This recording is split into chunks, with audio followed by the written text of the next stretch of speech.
Yo, yo, yo, world of crypto, world of Radix, what's going on? Hopefully everybody had a great week. I certainly did. It's like, it was pretty good. Put in about 60 hours a week at work, so it's not too bad. And I mean, a lot's been happening this week in the crypto. As you guys can see, the market's been good. Let me pull up our coin market cap here and see what's been happening in the space real quick. Actually, let me share the screen with you guys. I hope you guys been in tune with everything that's been going on with our beloved Radix. If not, that's not a worry. That's why we are doing this, so we can keep everybody informed with what's been happening with our favorite project. All right, so today, well, at this current moment, we are at 16 cents. Pretty good. Let's see, what's the high for the day? As you guys know, we're not solely focused on price, but we do know people in the community. They love seeing the price. So for today, the high, yep, looks like that's pretty much, was that 8.6, was that 16.8? Yeah, let's go. Yep, 16.8 as a high for the day. I guess I could have just looked right there, 16.8, and then 15.2, 0.3, whatever, however you would round that. So yeah, I mean, we're doing pretty good, but let's actually jump into what we really want to know. Let me go ahead and adjust my screen real quick, see what's been happening.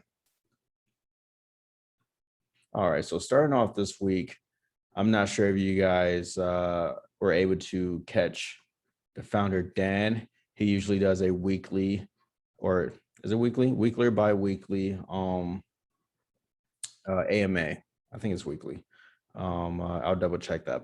So he has an AMA that happened, was that on the 24th.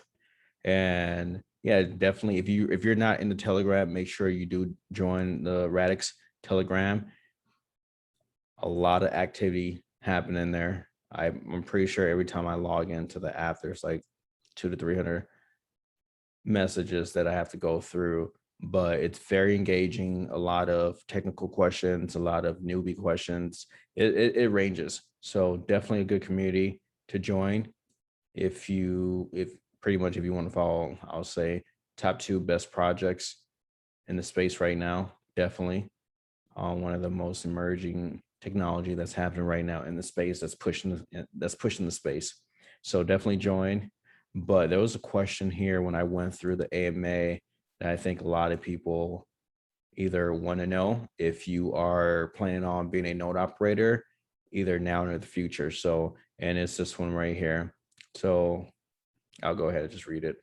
Can you please confirm that stake weight, along with other factors, include availability, responsiveness, optimal latency, are considered for choosing a node in the validator set? You know, pretty much they want to know what are the factors in becoming a validator, right? When it comes to your hardware. And then they give us an example.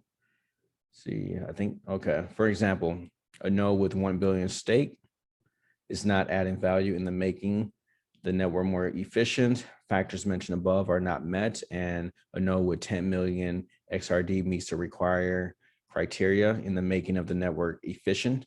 Is it safe to assume that the latter would be considered for the validator set? So pretty much just asking if having more stake makes you more efficient, or having less stake, but making sure you have the proper technical requirements to run a node, you know, obviously latency, responsiveness, et cetera, et cetera. So this was then response to that. There are many metrics that can be used to help determine the quality of a validator set. Most of them are also used for slashing too, allowing penalization of underperforming validators that are not in set. Pretty much they're metrics that the network has. And if a node is not meeting those metrics, you can obviously slashing, you'll be losing rewards, right? And then I'm pretty sure after after constant repeating that same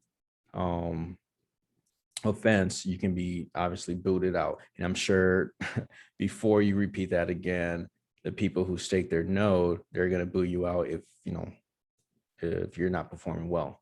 But let's get back. So he says some of them, though, can't be qualified until a validator is in the set, right? Obviously, you have to be a top validator in order for these to really matter. For example, how do you know that a validator is not going to process stuff with a lot of latency before you give them stuff to process? If there was some way to do that, if in adversarial, I can just behave myself to pass any test and then go latent once I've made it in the set if I plan to disrupt or something, right? So pretty much just saying, we don't know. We don't know if you're going to be a bad actor until you become a bad actor. So, but that was one of the main ones of the questions I was asking as MMA that I felt like I wanted to go back over, and just a good answer for future validators that would like to validate, should know. So let's see what else happened. All right. Okay. So let's go ahead. Next one. So also this week, we did get a publication on Radix by BTC Manager. And, they did a review on Radix, talk about the quadrilemma, and they pretty much good article. I suggest that you guys should read it. I'll leave the link below, and, touches on Cerberus, the Radix engine component, and this right here, the bottom two are going to be extremely huge for the growth of Radix and the expansion of the ecosystem. These two right here are going to be game changers, and I foresee a lot of platforms trying to mimic this. But with Radix mainnet coming and having that first mover advantage, this is going to change the playing field, right? It's going to change the playing field because you have a lot of other projects who are, doing similar things, trying to solve, similar things. But these two right here are going to change everything. You can, quote me on that. They're going to change everything outside of, obviously the tech behind, Radix and how superior it is compared to pretty much everything that's out there right now within this DeFi. But yeah, definitely check out this article. I'll go ahead and leave the link. And then we also had, looks like we got another exchange. MXC will be listing Radix on, will be pretty much adding them on their exchange. So this is going to be pretty awesome. Actually, did this happen this week? Let me double check. I think, let's see. That says 7 days ago. I wonder if that happened this week. Either way, it's happening. So, okay, so that was announced on the 25th. Let me double check. Yeah, so that was on the 25th. The article, let's go back. All right, so yep, so MXC will be listing EXRD. As everybody know, that is our ERC token for Radix for now, placeholder. All right. So we're going to be having the USDT trading pair, and that started on the 24th, right? So, okay, so they made the announcement, right? It was launching on the 24th. All right. Nice. And this is what's going to bring obviously liquidity to our beloved project. This is what's going to bring a lot of eyes to the project. The more exchanges we get on, the better it is for the project and for people who would like to, sell or buy. Now you have more option depending on obviously whatever exchange that you prefer, that you're comfortable with. Let's go ahead and try to push I know actually CZ over there at Binance was asking what project that should be listed. I hope everybody in the community was able to vote for Radix.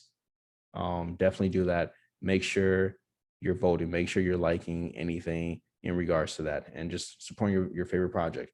Also, for the people who would like to do like a yield farming on this, as you can see here, the total yield pool includes 190K of EXRD tokens, hard cap. So right here, and these are the different pairs right here that you can be pretty much that you can, yield pool if you want some extra EXRD for free, pretty much.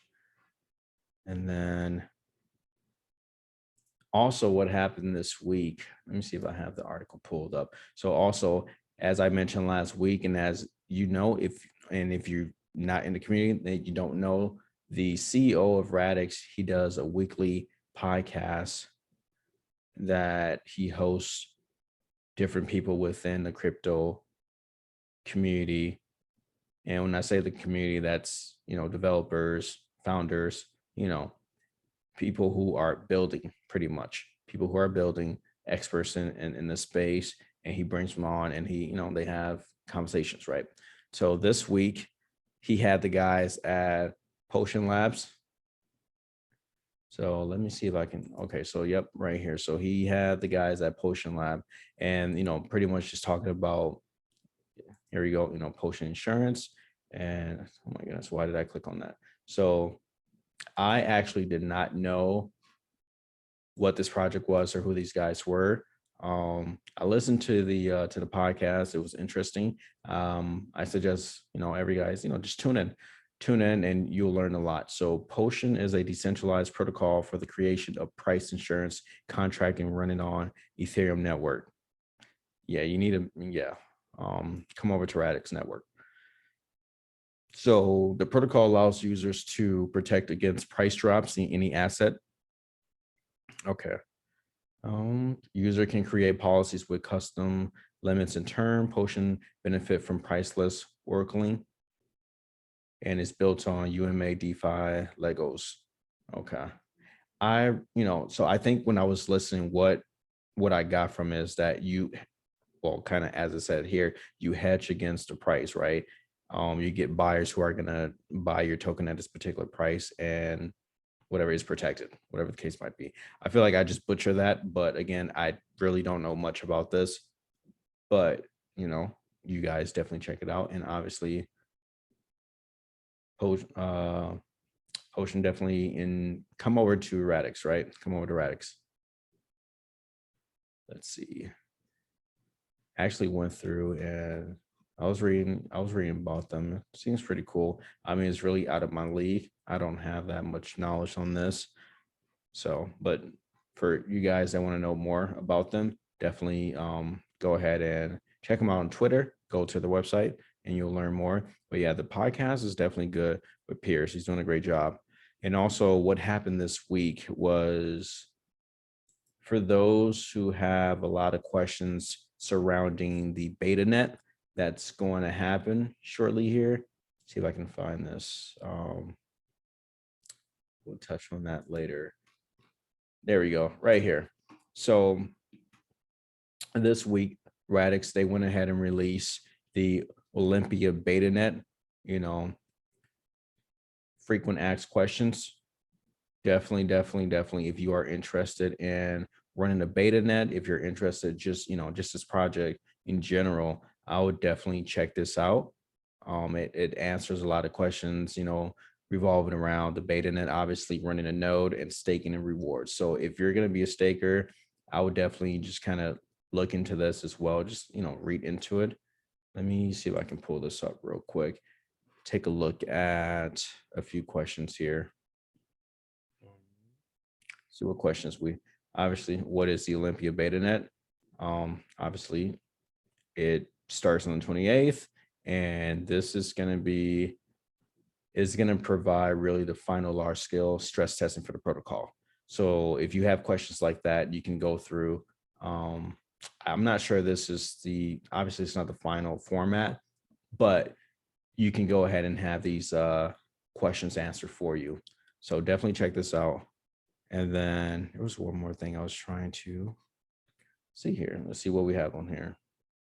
All right. So what is an epoch? An epoch is a period of time defined by the network protocol during which the validator nodes that participates in consensus and how much stake is allocated to them is fixed.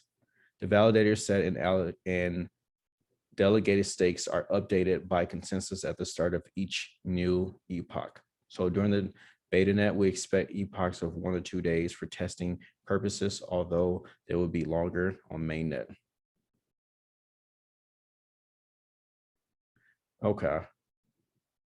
So pretty much, so the epoch, as it tells you, is the waiting period, and that's when you know how much you'll get paid for the work you've done. In this case, 1 to 2 days, right?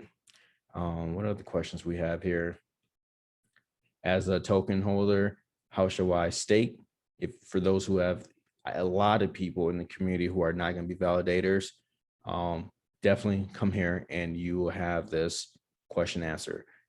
It's long, I don't want to go through it, but definitely I'll leave the link in the description so you guys can check it out. And let's see here. Oh yeah, this week, Pierce, he had a Q&A. I think it was this one. So he had a Q&A with the largest Korean crypto community. And let's see here. And they have, obviously it's been, translated in English. There was a question on here that I wanted to take a look at. And I think a lot of people wanted, or a lot of people would like to know. And that was the very first question that was asked in that AMA, and reaches about the growth factor of Radix. And the question goes, Radix said 3 factors are important for the growth of decentralized finance. It's access, liquidity, choice. All factors are important, but I think access is the biggest factor. I'm about to get kicked off of this already. So what is the Radix project doing to increase user access, and how are these efforts accomplished? And if you follow Radix, if you listen to Dan and Pierce, that's a huge thing that they touch on, especially Pierce, the accessing, right? How easy it is to participate in crypto. That's like the biggest thing he tried to get across and try to accomplish, make it easier for the normal people to be introduced to crypto, interact with crypto, right? So his answer was access is critical, right? Right now, the entire user experience of crypto sucks and is really difficult to get new people into the space. I routinely spent weekends of my time helping people get started, and there's still so much hard work still to do. Okay, and there is still so much hard work still to do. That sounds much better. The first and most important thing to work on is access to asset, right? Your asset to your crypto. Radix has already built partnership with Ren, great project. Stakehound, project that's on Radix, good. Copper partnership to bring as many assets as possible in as many ways as possible to the Radix network. That's actually a huge portion, huge, right? Rent to bring asset trustworthy to Radix. Stakehound to unlock the billions of dollars currently locked in staking, and Copper to ensure all crypto assets, even those not yet supported by Rent, could be used on the Radix platform. That's huge, right? Secondly, we need to get more users into the space. So Radix founded the GoodFi Alliance. It's founded with them. There's Chainlink, there's Avid, a lot of other projects now. I think there's a lot more now. Definitely go to, was it GoodFi.io, something like that. Check it out. But back to this. So Radix founded GoodFi Alliance and not-for-profit with the mission of getting 100 million users into DeFi. Avid, Chainlink, Mstable, and a number of leading projects have already joined up to help our mission through the education and access to improve and understand improve the understanding of non-crypto activated around this space. Lastly, we are looking closely at user experience for getting into DeFi. This covers things like how MetaMask works and making DeFi more user-friendly to the end user. We will have more on that later in the year, right? And that's the whole adoption, right? Bring in the comments into our space, right?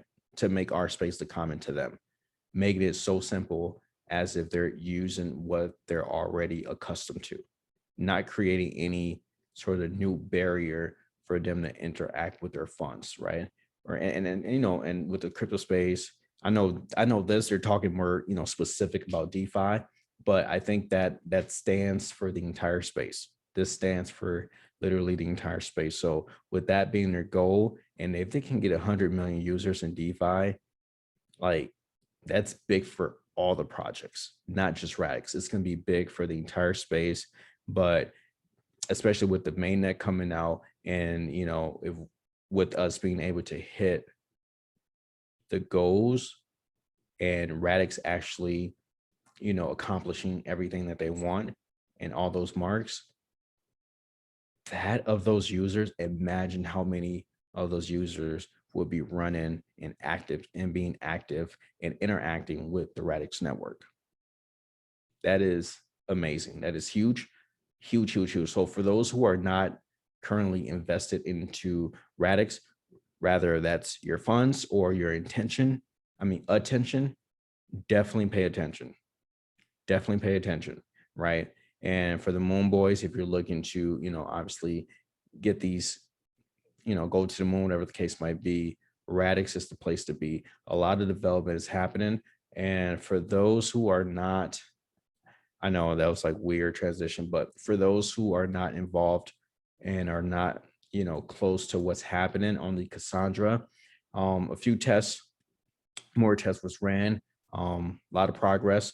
And I believe this week, there's going to be a major update on that process, right?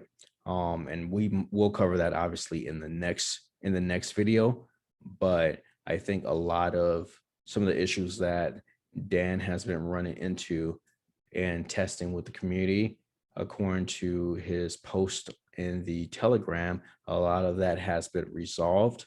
So a lot will be done. Actually, let's go over to Dan's Twitter real quick. Take a little glance. We're almost done here, guys. And I do apologize. It's been long, but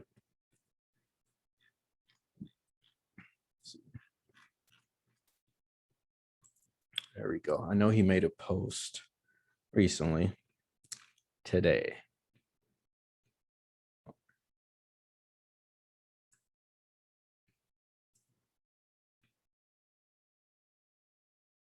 Right here. I'm not even going to read this. You guys should take a look at the screen right here. And then right here. Progress is being made. Progress is being made. But yeah, and also shout out to all the people who submitted their proposal. I did a video earlier this week that covered, you know, I think it was like I did about 20 validators, and I'll do more this week. I left it out of the weekly recap because it made the video super long, and I'll go ahead and end here so this video is not just as long as the previous one. And then I'll do more videos just covering some more proposals. Make sure you definitely check those out and show love to everybody who are looking to support this network. You know, we're all in this together. And yeah, we will chop this up next week and see what's happening in the space, what's happening with Radix. Have a great week, guys. Bye-bye.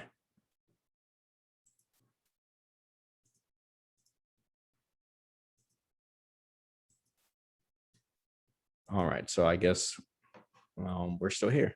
Let's go ahead and stop this real quick. There we go. All right, guys, have a great one.